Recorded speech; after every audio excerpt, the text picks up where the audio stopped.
बर्तमान आम बरगढ़ जिला विजयपुर ब्लॉक एम सिरगड़ा तालपदर मंडी रे अच्छू। तालपदर मंडी रे आपन देखुवे जेन किस्म धान पड़ी खुला आकाश तले कहले किसी अत्युक्ति न है। एवं तालपदर मंडी रे वर्तमान सुधा 9000 क्विंटाल धान उठी एवं 18000 पैकेट धान पड़ी रही।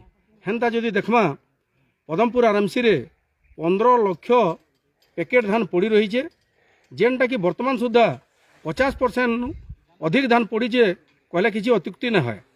आउ जेन चाषी मैंने रेजिस्ट्रेशन करछन से टोकन भी ठीक भाव में नुहे आसे।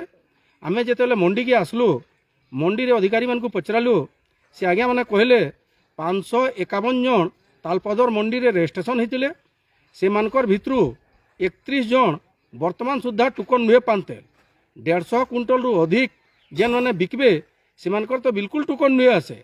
बहुत गुड़े चाषी धान चाष करी भी सैटेलाइट रे टोकन कटि जाइए हेन्दा चाषी मैंने भी अभियोग रखुछन। किंतु तार सत्वे भी ओडिशा सरकार ओडिशार मंत्री मैंने कहूछन धान किणा बिका ठीक चली बोलिकी केवल 3100 टंका देदेले चाषीर उन्नति न है। चाषीर उन्नति हेबार लगी जदि आम प्रयास करमा ताहेले कष्ट उपार्जित समस्त धान राज्य सरकार के किनवार की पड़वा।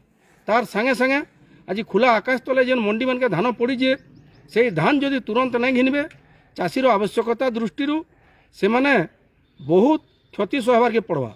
जेन चाषी मानकर पैसा दरकार अच्छे से माने 1500 1700 1800 टंका थी धान बिक्री कर दउछन। तो तेणु करी आमे कृषक संगठन तरफ आगु दाबी करथिलु जे जनवरी शेष सुधा समस्त चाषी धान किणा जाऊ बोलिकी। कारण बरगढ़ जिला आपन जानिछन रबी सीजन रे आमे 40% धान संग्रह देसु बरगढ़ जिल्ला रो।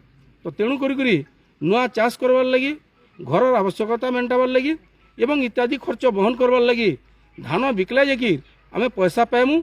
समस्त चाषी समस्त धान आमर जेतकी तुरंत घिनी पारबे सेटा ही चाषी मान लगी गोटे भल हेबा।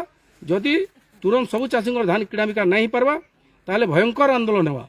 संगठन तरफ आमे चेतावनी दउछु ये धान जल्दी घिनु ना तो आंदोलन जेन हेबा से राज्य सरकार जिला प्रशासन दायी रहे।